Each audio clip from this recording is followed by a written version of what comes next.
2 days ago, I asked, hey, RuneScape community that's inside of my Discord, is there a plugin on RuneLite that allows you to write words on tiles in the game? And I heard the answer no. Yesterday, I get messaged, hey, weren't you just asking for a plugin that allows to write words on tiles? They just added it. So I used my powers for good. Never gonna give you up. Never gonna let you down.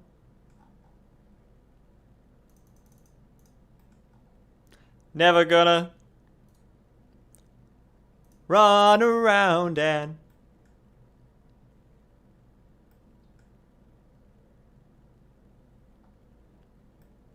eat poo. Hey. Okay. All right, we get to look at the post that came out today. Let's go. Let's go. I'll read it to you guys. Hey everybody, welcome back to the WeSkillNow YouTube channel, if this happens to make YouTube. I am here to check out the Leagues Two Trailblazer areas post that came out today, October 8th. I wanted to read it out and give some reaction to it. And let's check out what we learned here. There's less than a month until Leagues Two Trailblazer begins on October 28th, so it's time to take a closer look at the core mechanics, unlocking areas. In this article, we'll take a detailed look into all 9 regions, so you can start planning how you'll conquer Trailblazer. Interesting. I wonder what stuff they're going to give us right now, because this has basically been the core of what we've been doing here for the past month. So let's see if we got anything wrong or if we were spot on anywhere. But before we get started, we want to say a massive thank you for all of your Trailblazer feedback so far. The discussions you've had online and changes you've pitched have already had an impact on the team. Yes, it seems like they have. And they've already started to implement some of your ideas. We'll continue to update the blog with any area changes up until launch. Everyone will start with access to 2 regions, and you'll be able to unlock 3 more as you progress, giving you possible access to 5 out of the 9 total areas. You'll start in Misthalin, as would any normal new adventure, except of course this time there are some big differences. Karumja will be unlocked by completing a tutorial. Beyond this, as you progress, you'll have the option of heading to either Asgarnia, Kandrin, Mauritania, the desert, the Fremennik province, Tiranin, or the wilderness. But choose your regions carefully, as you won't be able to change your mind afterwards. You can read more about how to unlock areas in the Designing Leagues blah blah blah. So this is a GIF I think that perhaps we've seen before. But you get a teleport button, and you can go anywhere. It also tells you the number of tasks completed. Oh. So you do this many tasks, you get 1 area. This many, you get 2 areas. Your 3rd area comes from doing a lot of stuff. I like that, that's cool. Makes a lot of sense, because you'll have access to 4 regions at that point. Your starting area is one familiar to all players, both old and new. It covers the entire kingdom of Misthalin, along with Fossil Island, Zenaris, and the Abyss. Oh, it says the Abyss right there. As well as instances of underground areas contained within. There are some restrictions, however. Access to Alcarid, Port Sarum, Canifis, and the western exit of Barbarian Village, as well as transportation and teleportation and shortcuts, is restricted via the cunning deployment of magical barriers. I'm into it. Do you think we'll actually be able to get to see the magical barriers? Unlocking Karumja. Throughout development, we worked hard to keep areas balanced to ensure that no one unlock was more desirable than another.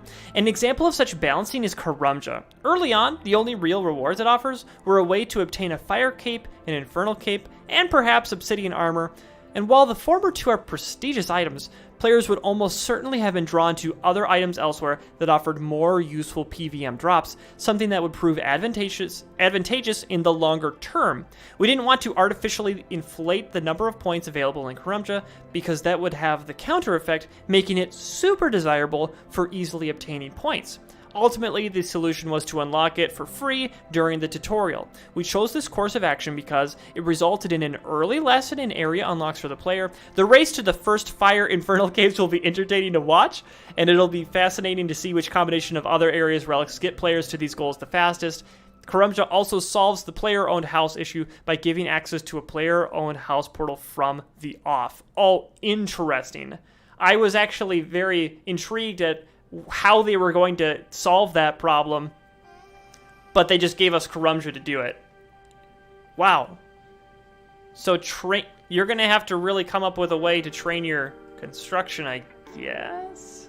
Asgarnia. Asgarnia is comprised of the remainder of the free-to-play world and the opening member area, along with the island of Antrana, the Pest Control Islands, and Troll Country. Those looking to make their way into Catherby will be met with magical barriers, preventing access to the fishing town. Kandrin, the land of... Oh, you know what? I love all... You know, I could actually take a look at these gifts as well. All unique drops from all those bosses in God Wars are affected by the passive relics. Of course they are. Kandrin, the land of the gnomes, mourners, and ogres, offers players a selection of familiar content from Seer's Village to Ape Atoll. The Nightmare Zone is restricted, and players can instead obtain Nightmare Zone points by purchasing them for 1 coin apiece from Dominic Onion. Yep, get your GP. Get your GP. Does it say anything about instances? I don't think so. And they haven't exactly brought up instances since then. Mauritania. Equip your garlic and silver if you wish to venture to Mauritania. The lands east of Iraq include Mostly Harmless, Brain Dead Island, Dragon Tooth Island, and Harmony Island. You'll also unlock full access through the Paterdomus Temple. Yeah, barehanded fishing is unlocked immediately so that you don't have to go get Kandrin as well. Caridian Desert, wow. Don't forget your sunblock as it gets hot out in the Caridian Desert. Unlocking this area of the map will grant you access to all parts of the desert, including Polnivnich, Sophanem, Narda, and Menephus.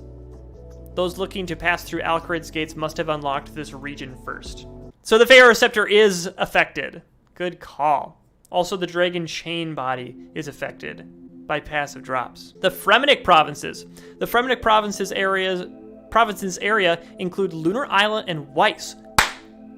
We do get Weiss. We get access to Weiss. The Fremennik Provinces area include Lunar Isle and Weiss. Access to Kandrin via the bridge south of Relica, as will several shortcuts to bordering neighbors, unless you've unlocked them, is prevented through the use of magical barriers. Tiranin, home of the elves, explore the lands west of Ardun when you unlock Tiranin. This area will also grant access to the Temple of Light and the Underground Pass.